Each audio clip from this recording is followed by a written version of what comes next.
Bismillahirrahmanirrahim. Assalamualaikum warahmatullahi wabarakatuh. Alhamdulillah. Alhamdulillahi rabbil alamin. Bihi nasta'in ala umuri dunya waddin. Qala subhanaka la ilma lana illa ma 'allamtana innaka antal alimul hakim. Rabbi shrah lana sudurana wa yassir lana umurana. Allahumma amin. Allahumma salli ala sayyidina Muhammad wa ala ali sayyidina Muhammad. Amma ba'd. نوينا التعلم والتعليم وتذكر والتذكير والنفع والانتفاع والإفادة والاستفادة والحث على التمسك بكتاب الله وسنة نبيه صلى الله عليه وسلم ودلالة إلى الخير والدعاء إلى الهدى ابتغاء مرضات الله وقربه وثوابه آمين آمين يا رب العالمين. الحمد لله ثم الحمد لله. Syukur pada Allah Subhanahu wa taala, pada pagi yang bahagia ini Allah Subhanahu wa taala masih lagi memberikan kepada kita nikmat-nikmat yang besar dan juga kecil. Moga-moga dengan segala nikmat itu kita mensyukurinya dan Allah Subhanahu wa taala tambah. Kerana syarat bagi bertambahnya yang dikatakan nikmat itu adalah dengan syukur. Dan sebab kepada hilangnya yang dikatakan satu-satu nikmat adalah disebabkan kerana kufur. Maka syukur dengan nikmat kita akan ditambahkan akan nikmat insya-Allah. Sebab itu dalam nikmat kita yang boleh mai sembahyang subuh berjemaah, di antara nikmat min akbarin ni'am, di antara sebesar-besar nikmat dalam banyak-banyak nikmat. Kerana nikmat sembahyang subuh jemaah ni bukan semua orang boleh dapat nikmat tersebut. Nikmat inilah yang kita harapkan moga-moga Allah Subhanahu wa taala berikan kepada kita sentiasa sampailah ke hingga hujung umur ayat kita insya-Allah. Tuan-tuan mati Allah sekalian, kira kuliah pagi ni tahun baru no. Tahun baru dah no. Kita sedang tak sedang tengok masa tahun baru dah. Kira umur kita ni pun bertambah lah tuan-tuan. Nah, umur kita ni pun bertambah dah. Maka bila bertambahnya umur ni, kita kena ingat satu benda lah. Bertambahnya umur, maksud dia kuih dekat dah lah. No, bahasa dia mudahnya tu kuih dekat dah lah. Kuih dekat dah. Kuih dekat dengan mana? Kuih dekat dengan mati, kuih dekat dengan akhirat. Sebab tu kalau boleh lepas ni sambutan tahun baru, jangan buat dah yang dikatakan memang tahun ni pun tak ada dah lah. Tu pun pasal Covid ni ya. Nah, kalau kita ada Covid, rasa Penang ni habis cerita lah kan. Penang, Sungai Petani, khususnya dekat ni lah, Lustak, kira buat sambutan tu, bunga api dan sebagainya. Jadi kalau kita ke depan ni kena beringat lah. Maksud kita beringat apa? Kita kuih sambut tahun baru ni sebenarnya kita kuih dekat dengan mati. Jadi malam tahun baru boleh, surau ni boleh buat lah anjur, no? Majlis tahlil. Majlis tahlil no? Buat majlis tahlil sempena tahun baru. Sungguh. Sebab tu bila dibahaskan apakah hukum menulis ayat Quran pada makanan? Nah, apakah hukum menulis ayat Al-Quran pada makanan? Hukum dia makruh. Contohnya tuan-tuan sambut bersedih. Sambut bersedih selalu duk tulis kan, selamat hari jadi ke berapa-berapa kan. Lepas ni tulis juga, tapi tulis sikit ayat Quran. Apa dia? Selamat hari jadi, kuih dekat dengan mati, inna lillahi wa inna ilaihi raji'un. Ya sungguh, sepatutnya bukanlah suruh, tapi nak habaq kata benda tu sepatutnya kita peringat. Sambut tahun baru, sambut hari jadi, itu bukan benda kita nak seronok tu. Dia dalam seronok kerana Allah Ta'ala panjangkan umur kita. Dalam waktu yang sama, kita kena ada rasa juga yang dikatakan takut. Sebab tu kita sebagai hamba ni, sifat raja, harap dengan khauf kena sama. Atas dunia ni, kita duduk lala ni, raja harap ke Tuhan dengan khauf takut ke Tuhan tu kena duduk sekali. Kena duduk sekali. Harap ke Tuhan macam mana? Ya Allah, ampun dosa aku ya Allah. Walaupun ku banyak dosa, aku harap sangat Allah Ta'ala ampun dosa aku. Ya Allah, walaupun ku banyak maksiat, ku harap sangat Allah Ta'ala tak tarik nikmat kat aku. Tu khauf. Apa nama? Raja. Khauf macam mana? Takut. Takut lagu mana? Ya Allah, aku amal tak tahu mana, aku takut kena lempar masuk neraka. Ya Allah, aku buat amal ni alhamdulillah lah, nak banding dengan kawan-kawan keluarga lain aku banyak, tapi aku takut ya Allah, takut hang tak terima. Kena ada sekali. Tapi masa nak mati, masa nak mati, sebagian ulama kata khauf dengan rujak tu kena ada sekali juga. Takut dan pengharapan tu kena ada sekali juga. Tapi sebahagian juga berpegang pendapat bahawasanya masa tu jangan ada yang dikatakan perasaan takut dah. Takut apa? Takut kita sekali lagi nak masuk neraka, takut kita sekali lagi mati dalam keadaan su'ul khatimah. Kata sebahagian ulama kata jangan ada dah perasaan takut. Yang ada masa tu perasaan apa? Rajak saja, harap ke Tuhan saja. Ya Allah, aku yakin, aku harap ya Allah, aku ni mati dalam keadaan baik. Masa nak mati tu, masa duduk tengah nazak tu, masa tu macam-macam ujian tu, tuan-tuan jangan ada dah apa dalam diri yang tuan-tuan ni, kecuali harap ke Tuhan saja. Itu saja. Tuan-tuan duduk takut dah amal kita tak terima, tuan-tuan duduk takut dah taubat kita Allah Ta'ala tak terima, tuan-tuan duduk takut dah. Pasal apa? Kata Nabi SAW dalam hadis qudsi, Allah Subhanahu Wa Ta'ala firman, Allah Ta'ala kata apa? Ana indi zanni abdi bi. Aku bersama sangkaan hamba aku kepada aku. Kalau hamba aku harap kepada aku pengampunan dan dia yakin, dia harap bahawasanya aku ampun dia, insya-Allah aku akan ampun dia. Sebagaimana yang dia harap, sebagaimana yang dia sangka. Maka kalau hamba aku pun duk berasa dengan aku pun duk gayat lagi, tak tahu kata aku ni Maha Pengampun, dia duk gayat lagi, duk takut aku tak ampun dia, hamba tunggu sat. Sebab tu tuan-tuan, masa hidup rajak dengan yang dikatakan kita harap dengan takut itu kena upi sekali masa hidup. Tapi masa kita nak meninggal kita tak ada dah masa tu kita nak takut Allah Ta'ala nak tolak amal kita, kita nak ni, kita nak kena masa tu harap saja.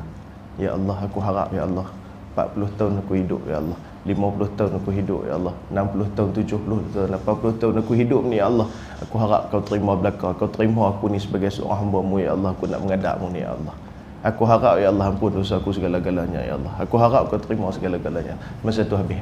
Sebab tu kita dalam bab yang dikatakan umur kita ni tuan-tuan, kita masuk tahun baru kita kuih dekat dengan mati, kita masuk tahun baru kita kuih dekat dengan akhirat. Umur masuk tahun baru kita kuih tak larat, kita jadi kuih kurang, kita nak buat ibadat pun kuih tak larat, kena beringat bab tu. Sebab tu jangan tunggu tua untuk buat amal. Pasal ada orang tak sampai tua, ada orang tak sampai tua. Nah, jadi sebab tu kalau kita perhatikan juga tuan-tuan, umur kita atas dunia ni dengan umur kita dalam kubur mana lagi lama? Umur kita atas dunia dengan umur kita dalam kubur mana lagi lama? Agak-agak. Kubur. Jawab seorang, nampak gaya seorang aku ingat mati. Dia berasa tahun baru punya semangat tak habis gini. Dalam kubur tuan. Nabi Nuh AS dakwah kepada kaum dia berapa ratus tahun?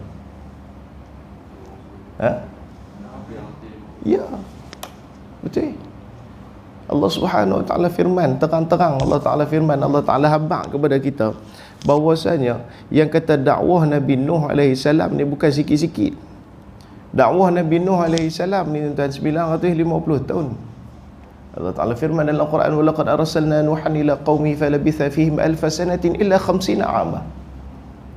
Kami utuskan yang dikatakan Musa, dengan Nuh ni ila qaumihi kepada kaum dia berapa tahun? Falabitha fihim, dan dia duduk bersama dengan mereka alf sanatin illa 50 'ama. 1000 tahun kecuali 50. Berapa? 950. Alf sanatin 1000 tahun illa 50 'ama, kecuali 50 tahun. Tapi apa kata Allah Subhanahu Wa Ta'ala dalam ayat tersebut? Nabi Nuh duduk dalam mereka 950 tahun. Yang beriman berapa dia?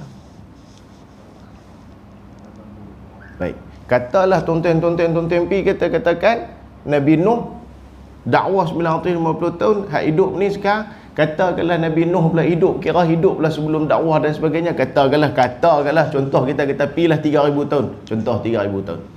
Atas dunia Nabi Nuh hidup 3,000 tahun. Hak Nabi Nuh meninggal, wafat, sampai ke hari ni berapa puluh ribu tahun lah.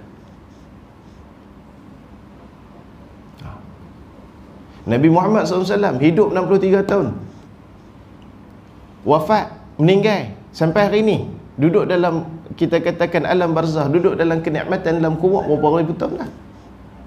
Imam Syafi'i rahimahullah ta'ala lahir tahun 150 Hijriyah, wafat pada tahun 204 Hijriyah, hidup selama 54 tahun. 54 tahun hidup atas dunia, meninggal daripada tahun 204 Hijriyah. Dan pada hari ni Imam Syafi'i duduk dalam kubur lebih kurang 1238 tahun lah.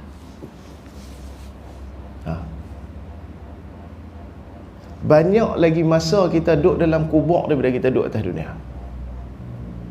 Tapi kita hari ni banyak tinggal amal untuk kita nak bawa pi dalam kubur daripada kita duk tolong usaha buat benda atas dunia untuk nak tak atas dunia. Perhati tengok. Saya nasihat dari saya dan tuan-tuan sekalian. Kita banyak buat kerja lagu tu. Jadi ambil perhatian, saya tegur dan pesan pada diri saya dan tuan-tuan yang dirahmati Allah sekalian. Tuan-tuan dirahmati Allah sekalian, insya-Allah kita akan sambung pengajian kitab kita La Tahqiranna Minal Ma'rufi Syai'a, iaitu jangan pandang rendah kepada satu-satu amal itu walaupun amal itu kecil. Kita dah cerita banyak hadis Nabi sallallahu alaihi wasallam. Kita dah cerita macam-macam kisah ataupun macam-macam cerita berkenaan dengan apa yang kita bawakan daripada kitab ini. Hari ini kita nak sambung sikit lagi berkenaan dengan satu hadis Nabi sallallahu alaihi wasallam, iaitu berkaitan dengan la haula wala quwwata illa billah. Satu zikir yang memang kita selalu dengar, selalu duk beramai, la haula wala quwwata illa billah. An Abi Hurairah radhiyallahu an Rasulillah sallallahu alaihi wasallam qala man qala la haula wala quwwata illa billah kana dawa'an min 99 da'an aysaraha alham. Kata daripada Abu Hurairah radhiyallahu an, beliau kata bahwasanya daripada Nabi sallallahu alaihi wa ala alihi wa sahbihi wa baraka wasallam sabda, kata Nabi sallam, man qala, siapa yang kata zikir la haula wala quwwata illa billah, tidak ada daya upaya dan tidak ada kekuatan melainkan illa billah, kecuali dengan kekuatan, keizinan, kemampuan, kebenaran Allah Subhanahu wa taala. Dan adalah kalimah la haula wala quwwata illa billah ini adalah dawaan, penawar, pengubat kepada apa? Min 99 da'an, kepada 99 jenis penyakit. Dan duk cerita berobat pula begini ni. 99 penawar kepada penyakit. Penyakit ni ada, kita katakan la haula wala quwwata illa billah ni salah satu penawar kepada 99 jenis penyakit.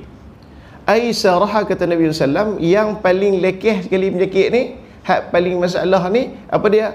Alham, iaitu kegusaran, resah, serabut perut, rasa macam tu. Kata Nabi SAW, ini benda siapa yang duk mengamal zikir la haula wala quwwata illa billahil azim, Allah Ta'ala akan bagi penyembuhan kepada dia lebih daripada 99 penyakit. Yang paling mudah sekali ataupun paling ringan sekali ialah penyakit ham. Kita doa, Allahumma inni a'udzubika minal hammi wal hazan. Kan? Ya Allah, jauhkanlah kami daripada penyakit ham dan hazan. Penyakit ham ni apa dia? Penyakit ham ni kita katakan duk keluh kesah resah tak tahuan ni. Wal hazan, hazan sedih ataupun kita katakan risau, sedih. La takhaf wa la tahzan innallaha ma'ana. Jangan berasa takut, jangan berasa gentar, jangan berasa sedih, jangan berasa risau, innallaha ma'ana. Allah Ta'ala bersama dengan kita. Yang tu siapa dia? Nabi pesan kepada Sayyidina Abu Bakar masa duduk dalam gua. Abu Bakar, jangan takut, jangan berasa sedih, jangan berasa risau, Allah Ta'ala duduk dengan kita. Tuan-tuan, sebab tu kita ni tuan-tuan, sebenarnya kita ni Boleh tidur tu pun nikmat besar lah. Boleh tidur. Ada orang mai kena penyakit ham ni, keluh kesah ni, tidur ni tak tahu masa. Ada yang sampai tak boleh tidur kena penyakit ham ni. Sebab tu kita ni bila tengok nak minta ni, tuan-tuan balik pesan kat bini masing-masing. Bila tuan-tuan ada masa boleh tidur dan setiap masa tuan-tuan tidur, habaq kat bini, jangan kacau. Ini adalah nikmat. Yang bukan semua orang boleh nikmat ni. Ada orang gagah nak pergi tidur, tak boleh tidur. Tak boleh. Lebih-lebih kena perasaan ham, berasa risau serabut perut. Allahu Akbar. Sat tak kepala dia jaga, tak kepala jaga. Sat lagi bangkit pukul 3, 4 pagi duduk dia resah tak tahuan. Ada. Sebab tu perbanyakkan la haula wala quwata illa billahil azim, la haula wala quwata illa billahil azim, la haula wala quwata illa billahil azim. Rasa resah, rasa serabut, rasa macam-macam. Amaikan dengan la ilaha haula wala quwata illa billahil azim. Sebab apa? Kalau kita amati perkataan dan kalimah ini, la haula wala quwata illa billahil aliyil azim, sebenarnya sangat-sangat besar. Dan bukan saya nak kata, tuan-tuan kalau perhati tok guru kita dulu, orang tua-tua kita dulu, mereka beramal bukan ayat yang pelik-pelik pun. Mereka tak mengamal pun dalam ayat Quran, ayat tengah-tengah panjang 5, 6 ayat sebenarnya. Tak. Dia tak serupa orang tok guru yang kadang-kadang mengamal wirid, mengamal aurat, mengamal hizib, mengamal ratib, mengamal segala. Itu panjang tu. Kan? Saya dapat satu kitab amalan daripada guru saya, Syekh Hassan Al-Kaf, pengarang kitab Taqrirat Sadidah. Bila bagi satu kitab amalan kepada saya, atok daripada mula lepas mayang subuh sampailah lepas mayang isyak, segala wirid, segala aurat, segala hizib, segala apa, lepas mayang subuh nak kena baca apa, surah apa, cerita habis. Nabi 4 surah yang Nabi tak pernah tinggal seharian. Sajadah, lagi Al-Mulk, lagi Waqi'ah, lagi tu dia ada waktu-waktu dia tu. Ada waktu-waktu dia.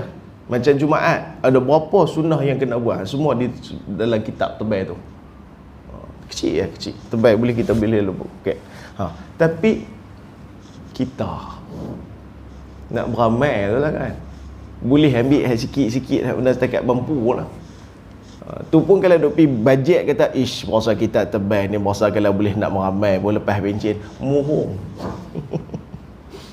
Muhung. Tak ada lah. Masa ni tuan-tuan kita kena cari. Kalau tak cari, taubat tak ada. Sampai bila pun tak ada masa. Nak buat kerja baik, ish, tak ada lah. Saya dengan kerja, dengan keluarga pun tak ada. Nak cari masa bila nak dan? Nak baca Quran, tak dan Ustaz, kalut. Hak ni tak dan. Nak tunggu bila dan? Tak dan. Hak nama dan pun tak dan. Hak nama dan pun kadang-kadang tak dan, tuan-tuan. Jangan buat main masa ni. Lepas tu kita kata Imam Hasan Banna kata, al-wajibat akthar min al-awqat. Tanggungjawab itu lebih banyak daripada masa. Tanggungjawab kita tu lebih banyak daripada masa. Tanggungjawab dengan agama, tanggungjawab dengan anak isteri, tanggungjawab dengan Islam, tanggungjawab dengan masyarakat, tanggungjawab dengan kesihatan, tanggungjawab dengan diri sendiri. Kita diri sendiri pun kadang-kadang tanggungjawab kita untuk diri sendiri kita tak lepas. Sebab itu perbanyakkan la haula wala quwata illa billahil azim. La haula wala quwata illa billahil azim. Sebab apa? Cuba perhati kalimah ni maksud apa? La haula, tidak ada daya, upaya, wala quwata, kekuatan. Tidak ada daya, kekuatan ke daya upaya apa, melainkan dengan izin Allah Ta'ala. Contoh ni, tuan-tuan mai sembahyang subuh. Kenapa? La haula wala quwata illa billah. Tidak ada daya, tidak ada kekuatan, melainkan Allah Ta'ala yang bagi izin gerak. Ni kita ni tubuh badan nak main ni. Nak harap kata kita nak jenis rajin nak main sembahyang subuh, tak, kita bukan jenis lagu tu. Nak bangkit tahajud, tak, kita bukan jenis lagu tu. Allah izin. Maka sebab tu kita katakan syukur dengan nikmat Allah Ta'ala akan tambah. Ya Allah, aku syukur, ya Allah, syukur banyak-banyak boleh bangkit sembahyang subuh. Allah tambah macam mana? Sama ada Allah Ta'ala tambah bagi lagi lepas ni, lepas subuh, lepas ni semua akan direct sampai punya tahun, ataupun Allah Ta'ala tambah lagi jadi mana? Daripada boleh bangkit subuh saja, boleh bangkit tahajud sekali. Tuan, itu katakan bahawasanya nikmat-nikmat yang Allah Subhanahu Wa Ta'ala bagikan kepada kita, kita merangkumi yang dikatakan la haula wala quwata illa billahil azim. Masya-Allah, guru saya Syekh Majid, Ustaz Abdul Majid Abdul Bakar. Moga Allah Ta'ala bagi kesihatan kepada tuan guru saya. Moga Allah Ta'ala beri kesihatan yang baik, insya-Allah. Dipermudahkan urusan, insya-Allah. Diberikan kesihatan yang baik, dipermudahkan segala urusan, dihapuskan segala masalah dan juga kerunsingan, insya-Allah, kepada tuan guru saya Syekh Abdul Majid, insya-Allah. Tuan-tuan mati Allah sekalian, sebab itu dalam la haula wala quwata illa billahil alil azim, itu adalah satu kalimah yang kadang-kadang kita tengok orang tua-tua kita kalau pegang habis otak. Kita kadang-kadang pulun nak ambil hak ni, nak ambil hak nu, nak wirid hak nu, nak wirid hak ni, pergi jumpa tarekat nu, pergi jumpa tarekat ni, lalah kali balik haram tak buat. Tu kita amalan ni sampai tak tu. Pergi beramai tak. Orang tua-tua tok guru habaq sedah. Tuan baca no hak ni kalau boleh baca sehari kian-kian ni lagu tu lah. Allah Taala salafun soleh kita duk buat. Orang tua-tua tu pegang tu ya. Dia beramai sungguh. Sebab tu kadang-kadang akidah orang tua kita, pegangan orang tua kita kadang-kadang masya-Allah. Kita kadang-kadang ilmu banyak tapi keyakinan itu tak ada. Kadang-kadang kita mengaji banyak, kadang-kadang kita katakan mengamal itu pula tak ada. Maka la haula wala quwata illa billahil azim ini satu zikir yang sangat-sangat kuat kalau kita pegang teguh. Apa pun la haula wala quwata illa billah, la haula wala quwata illa billah. Dan dia juga zikir ni ajak kita jangan besar diri atas segala nikmat. Apa dia? Boleh baca Quran banyak. Cik Man, bagus Cik Man oh. Boleh baca Quran banyak. La haula wala quwata illa billah. Nak harap ke saya ni ke? Sebab tu ada juga disebutkan, ya Allah jangan kau serahkan diri kami kepada nafsu kami ataupun diri kami untuk takbir diri kami sendiri, ya Allah. Jangan. Salah seorang guru kami, Allahumma salli ala sayyidina Muhammad, Syekh Muhammad Dib, seorang ulama daripada Syria, salah seorang khalifah tarekat di sana. Ketika mana dalam satu majlis bersama dengan beliau, dia bagi ijazah satu amalan, iaitu pada akhir zaman ni dah payah nak jumpa yang dikatakan guru-guru mursyid. Guru ustaz nama mursyid banyaklah. Maksud kata guru mursyid ni, maksud kata yang dia ni bukan setakat guru hak mengajar, tapi dia boleh tarbiyah, dia boleh susun anak-anak dia tu pi jalan sampai bertemu Allah Taala. Itu payah. Zaman akhir zaman ni payah, satu zaman yang cukup payah nak jumpa hak guru-guru mursyid. Hatta Allah yarham Syekh Al-Syahid Dr. Ramadan Al-Buti rahimahullah ta'ala menyebutkan bahawasanya sekiranya kalau ada yang betul-betul mursyid sebagaimana salafun salih, maka aku di antara orang yang pertama akan pergi jadi anak murid dia. Nak bak kata apa? Payah sungguh nak imbah. Kita lah ni setakat benda asas, benda-benda ini juga nak sampai kita katakan serupa orang-orang dulu, salafun salih dulu, sampai mai jumpa ni saya ni nak cadang ni untuk nak bersih hati apa semua. Macam-macam dugaan, macam-macam ujian, macam kita lah ni payah. Maka kata Syekh Muhammad Dib hafizallahu ta'ala, bila mengatakan bahawasanya pada akhir zaman ni jangan tinggal untuk selawat yang dikatakan kepada Nabi SAW 1000 kali. Bahkan kata beliau akan ditarbiyah, akan dididik oleh Nabi SAW secara rohani. Wallahu a'lam. Maksudnya mungkin dengan selawat keberkatan Nabi setiap hari pada kita selawat untuk 1000 kali setiap hari itu, Nabi akan dididik, bimbing kita dengan cara rohani. Wallahu a'lam. Maksud kata keinginan kita, hasrat kita akan teratur dengan jalan Nabi sallallahu alaihi wasallam yang Nabi aturkan kepada umat. Sebab tu jangan tinggal. Selawat ni satu jalan yang paling singkat untuk, paling mudah, paling singkat untuk masuk dalam syurga. Masya-Allah, guru saya juga, awak yang pagi ni semua untuk guru tengok. Ustaz Fauzi Tahir, insya-Allah moga Allah Taala sentiasa memberi rahmat kepada tok guru saya Ustaz Fauzi, insya-Allah dalam keadaan rahmat, kesihatan yang baik, insya-Allah, keberkatan dunia akhirat insya-Allah pada beliau dan semua guru saya, Allah amin. Tuan-tuan, jangan tinggal langsung. Itulah jalan yang paling singkat untuk kita, jalan yang paling cepat kita atas dunia dan juga akhirat untuk dapat kebaikan dunia akhirat. Baik. Hadis yang seterusnya. Ya. Ya bang. Buat 100 sudah.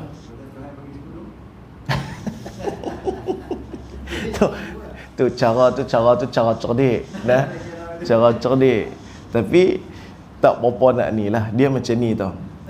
Dalam bab zikir ni, kalau kita perhati sungguh-sungguh, kan macam Pak Ngah kata, kita nak selawat buat 1000, kita selawat 100 sudahlah.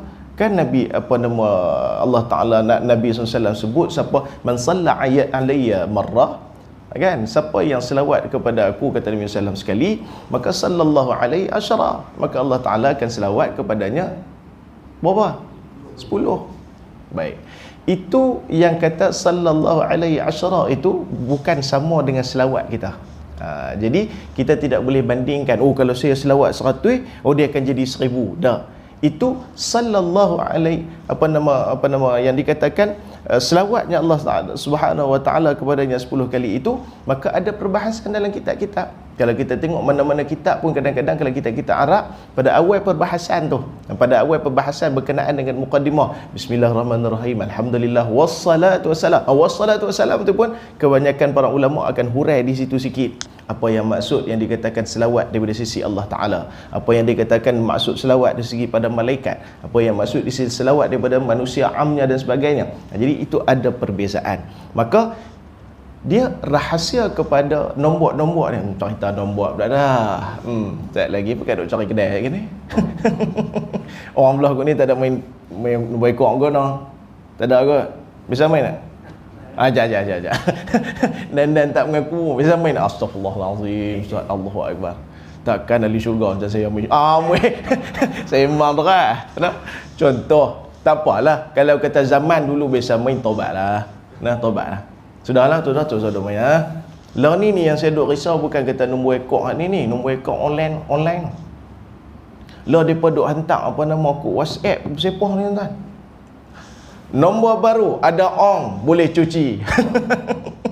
Nombor ustaz pun dia hantar. Ya Allah, puak ni bukan boleh kira puak ni. Kan? Nombor boleh cuci, confirm boleh cuci. Amboi, kita pun duk tengok benda tanpa ni. Nasib baiklah kerja-kerja tu ada bidang hak jenis-jenis lagu tu, tahulah kata ni judi online ni. Sudahlah, tak usah. Sebab tu tuan-tuan, dalam bab-bab nombor ni pun sebenarnya ada rahsia yang cukup banyak. Pasal apa disebutkan 7 petala langit, 7 petala bumi? Pasal apa disebutkan 40 hari? Kan? Tuan-tuan tengok geng-geng tabligh. Tuan-tuan ingat geng-geng tabligh dia pergi susun kata 3 hari. InsyaAllah tuan-tuan 3 hari saja, 3 hari. Ingat saja-saja ke 3 hari? InsyaAllah tuan-tuan 10 hari, 40 hari tuan-tuan. Tuan-tuan ingat saja-saja pergi kubuh kah? Maulana Syekh Zakaria Kandahlawi susun semua ada sebab-sebab belakang. Contoh ni zikir kita lepas sembahyang. Pasal apa zikir lepas sembahyang kena subhanallah 33 kali, alhamdulillah 33 kali, Allahu akbar 33 kali? Pasal apa? Pasal apa diselawatkan, dibacakan zikir bismillahilladzi la yadurru ma'asmihi syai'un fil ardi wala fis samai wa sami'al setiap pagi dan setiap petang 3 kali? Pasal apa ada yang baca tambah kalau kita amalan kita orang Melayu bismillah 7, bismillah 12. Pasal apa? Mudah faham macam ni nah, mudah faham. Sebab tu kalau setengah-setengah dalam tarekat, orang yang masuk dalam tarekat ataupun duduk dalam majlis ahli majlis zikir, dia ada yang kadang-kadang diberikan amalan zikir itu bersesuaian dengan orang yang minta. Contoh, Tok Guru ni saya ni Allah serabut ni, lagu mana saya nak buat ni, hang balik ni hang kena zikir hak ni 113 kali. Contoh ni contoh saja. Pasal apa? Nak mudah faham macam ni. Ni doktor duk dah. Kalaulah kita kena ubat dos lebih, jadi lagu mana? Dos lebih. Ubat patut makan 3 biji sehari. Dia pergi bubuh 13. Nah, orang tulis 3, dia silap pergi tengok rabun orang kali 13 ni, amboi 13 nak. Sekali makan 4 biji. Contoh. Tak berapa jam lah, sehari lebih tu pergi jumpa doktor kita. Berbuih mulut ke apa tu. Lagu tu kata sebahagian ulama'nya. Sebab tu juga dalam bab Quran kan, Nabi biasa ajak kan, Nabi suruh pada ada sahabat yang nak perhabis baca terus ni. Jangan, Nabi kata ambil masa sebulan. Dah aku boleh ya Rasulullah. Jangan, kalau aku tu ambil masa seminggu. Dah aku boleh ya Rasulullah.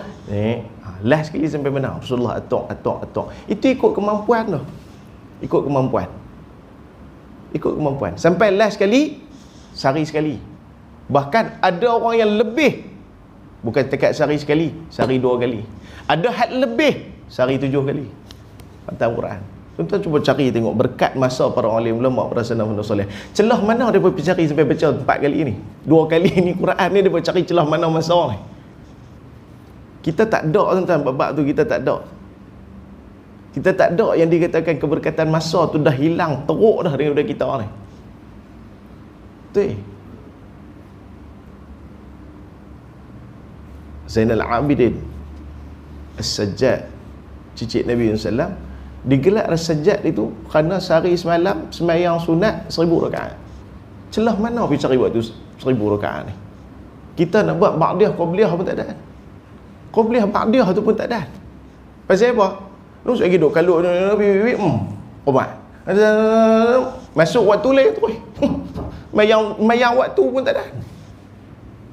Ni kita tuan-tuan, hilang keberkatan waktu dan masa kita. Sebab itu tuan-tuan, yang kita kena ambil yang dikatakan, bukanlah kita nak katakan nak baca lebih tak boleh, silakanlah. Contoh, ustaz, kalau lagu macam tu saya lajak subhanallah pagi tadi saya lajak 36 kali, lepas tu 33 berdosa dah. Taklah sampai tahu tu. Maksud kata ada hikmahnya Allah Subhanahu Wa Taala. Ada hikmahnya Nabi Muhammad SAW susun benda tu, hak ni 3 kali, hak ni 7 kali, hak ni 21 kali, hak ni 33 kali, hak ni 100 kali, hak ni 1000 kali, hak ni ada pasal semua tu. Nak tambah, nak kurang, silakanlah, ikut kemampuan masing-masing. Sebab tu dalam satu hadis lagi Nabi kata apa? Ada sahabat tanya kepada Nabi, ya Rasulullah, aku bangkit tengah malam, sehari semalam ni kalau aku selawat kepada engkau 1/3 daripada waktuku, boleh ke tak? Nabi kata, elok dah, tapi kalau tambah lagi elok. Kalau macam tu aku 1/2 masa aku akan semua serah untuk selawat belaka. Bagus dah, kalau tambah lagi elok. Ya Rasulullah, kalau macam tu sepanjang malam aku tak buat apa dah, aku selawat saja kepada engkau ya Rasulullah, itu lebih baik, dan Allah Ta'ala akan menghilangkan bagi hang 2 benda. Tu maksud kata apa? Sat 1/3 masa, sat 1/2 masa, sat keseluruhan masa. Tu semua tu susunan yang Nabi letak bagi orang yang berkemampuan, ikut kepada kemampuan masing-masing. Kita jangan kata 1/3 boleh sehari 100 pun tak pada selawat ni. Tapi kata Imam As-Sakhawi rahimahullah ta'ala, memperbanyakkan, kan para ulama kata kena memperbanyakkan selawat. Bahkan Nabi SAW kata pada hari Jumaat, fa'akthiru alayya salah, yakni perbanyakkan kepada aku selawat. Maka Imam Sakhawi kata perbanyakkan itu berapa? Paling kurang 300 kali. Imam Sakhawi kata paling kurang 300 kali. Itu maksud kata memperbanyakkan. Maksud kata dalam banyak yang paling kurang adalah 300. Tuan-tuan, Allahumma salli ala sayyidina Muhammad. Rabi'atul Adawiyah, Sayyidatuna Rabi'atul Adawiyah radhiyallahu anha, dia selawat kepada Nabi setiap hari tak banyak tuan, 25,000 kali saja. 25,000 saja tuan-tuan. Tak banyak mana tuan-tuan, 25,000 saja. Kita ni tuan-tuan, tahu parit. Kita ni tahu parit belaka. Dengar 25,000 tu dia, selawat 25,000, ambil celah mana? Kita pasal kita tak buat tu kita tak berjumpa. Kita pasal kita tak buat tu kita tak berjumpa. Nah, sebab tu zikir-zikir ni banyak bawa yang dikatakan kebaikan, kemudahan bagi kita insya-Allah. Hadis Rabi' bin Hari lah. Okey. Yang ni kita tengok pula kelebihan la ilaha illallah 100 kali. Nampak ni 100 kali pula. Ni kelebihan 100 kali pula. An Abi Darda radhiyallahu anhu an Nabi sallallahu alaihi wasallam qala laitha min 'abdin yaqulu la ilaha illallah 100 marrah illa ba'athahu Allah yawm al-qiyamati wa wajhuhu kal qamari lailatal badr wa lam yarfa' yawma idzin li ahadin 'amalan afdal min 'amalihi illa man qala mithla qawli aw zad, rawahu at-Tabrani. Tadi kita sebutlah la haula wala quwwata illa billah. Siapa yang sebut la haula wala billah, Allah Ta'ala akan permudahkan urusan dia, akan menyembuhkan penyakit dan jenis 99 jenis penyakit yang paling kurang adalah alham. Yang dikata Nabi SAW daripada Sayyidina Abi Darda radhiyallahu an, kata Nabi SAW, laisa min 'abdin yaqul, tidaklah yang dikatakan hamba ini apabila dia menyebutkan, melakukan zikir la ilaha illallah 100 marrah, dia mengamalkan zikir la ilaha illallah 100 kali, illa ba'athahu Allah, kecuali Allah Ta'ala akan membangkitkan dia yaumal qiyamah, pada hari kiamat, wa wajhuhu kal qamar lailatal badr. Allah Ta'ala akan bangkit dia ni dalam keadaan muka bercahaya terang benderang seperti mana malam purnama yang terang muka tu.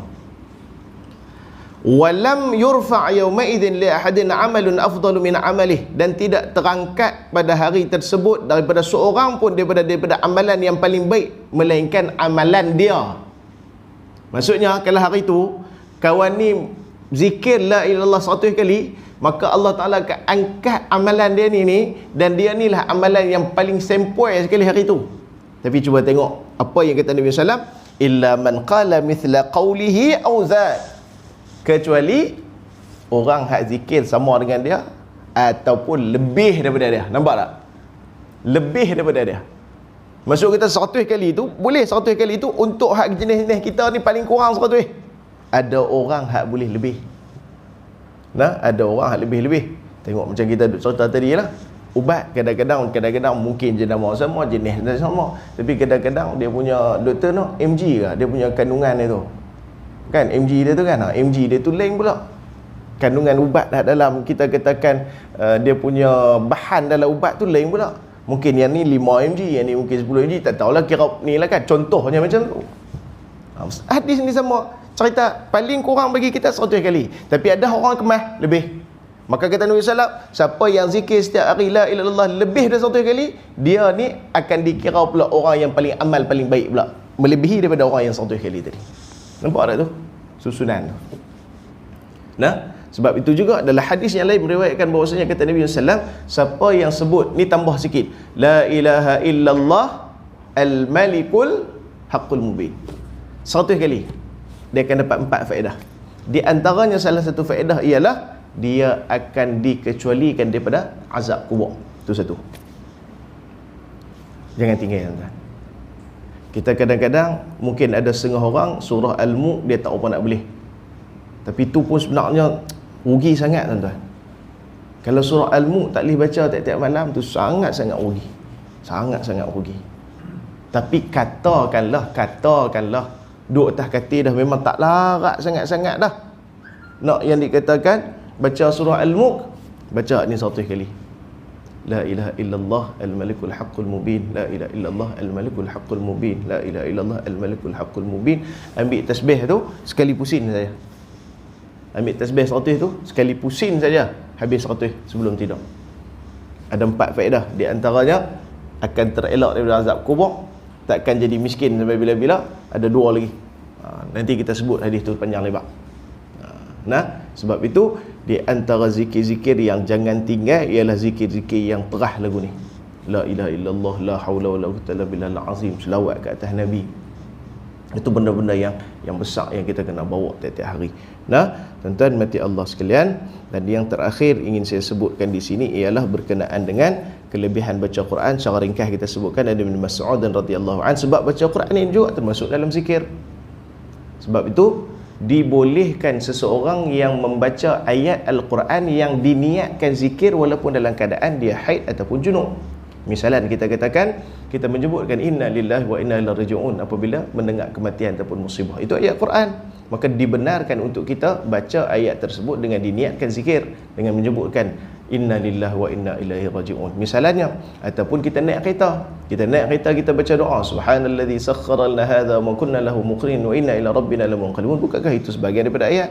Maka kita niatkan dengan zikir, maka ianya dibenarkan walaupun dalam keadaan haid, nifas ataupun dalam keadaan junub. Sebab itu Quran juga termasuk dalam sebahagian daripada yang dikatakan zikrullah. An Ibn Mas'ud radhiyallahu anhu qala Rasulullah sallallahu alaihi wasallam, man qara'a harfan min kitabillah falahu bihi hasanah wal hasanatu bi 10 amsalha. La aqulu alif lam min harf walakin alfun harf wa lamun harf wa mimun harf. Hadis riwayat Imam Tirmizi. Hadis ini selalu kita dengar, barang siapa yang baca Quran satu huruf daripada kitab Allah Subhanahu wa taala, falahu bihi hasanah, maka dia akan dapat satu kebaikan, satu pahala. Wal hasanatu bi 10 amsalha, dan satu pahala tersebut digandakan menjadi 10. Maka satu huruf daripada Quran ganda dengan 10 pahala.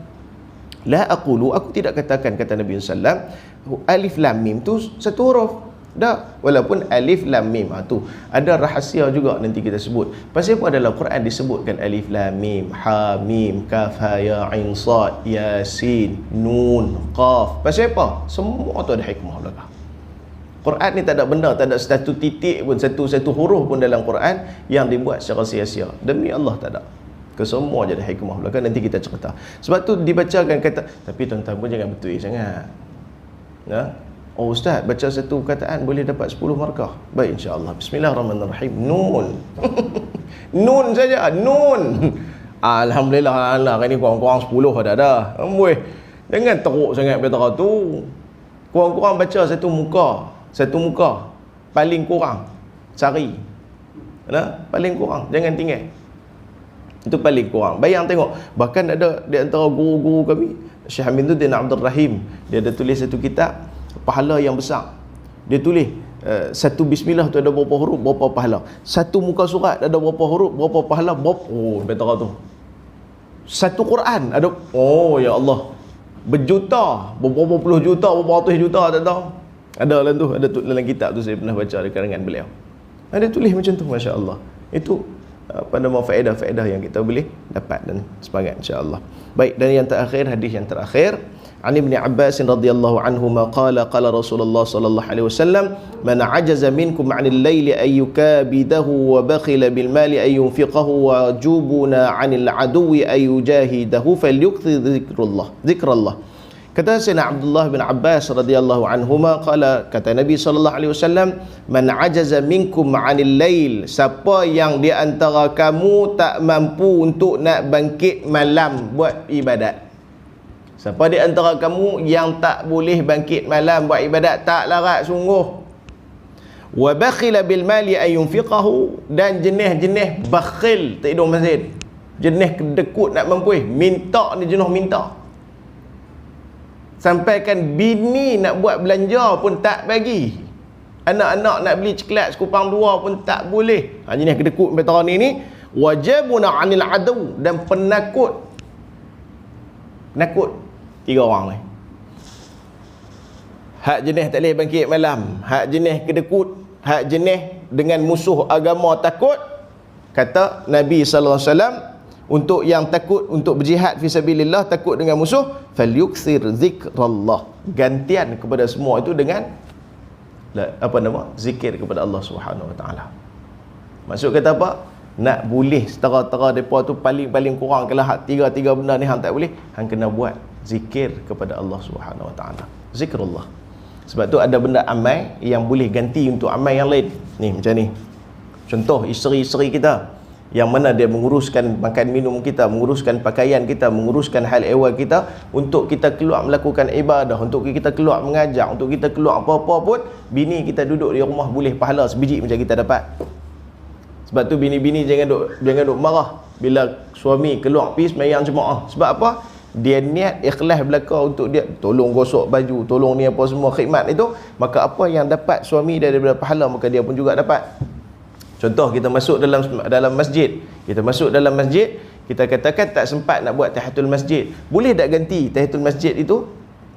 Boleh. Dengan contoh, kita katakan kita masuk waktu dah nak semayang, ataupun kita masuk tok guru tengah mengajar satu benda yang fardu ain yang kita tak tahu. Masa tu jangan tuan-tuan duk pergi rajin, duk pergi semayang tahiyatul masjid.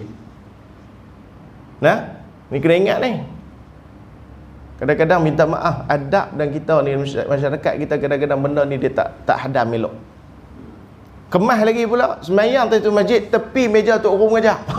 Tu kemas lagi. Allahu akbar. Satu masjid keliling tengok dia, tu dia ni. Tuan-tuan, buat benda bagi manfaat sikit. Nah, katakanlah, Allahu akbar, ni tajuk seronok ni. Aku tak tahu ni bab ni. Wajib ni, fardu ain ni. Masuk nak juga buat tahiyatul masjid, tapi dalam keadaan tersebut tak digalakkan untuk buat. Pasal ada benda yang lebih besar. Menuntut bab fardu ain tu wajib, sembahyang sunat tu sunat. Duduk sini nak buat kata apa? Baca 4 kali. Apa dia? Sebagai gantian kepada solat sunat tahiyatul masjid. Subhanallah, alhamdulillah, wa la ilaha illallah, wallahu akbar, la haula wala quwwata illa billahil azim. 4 kali.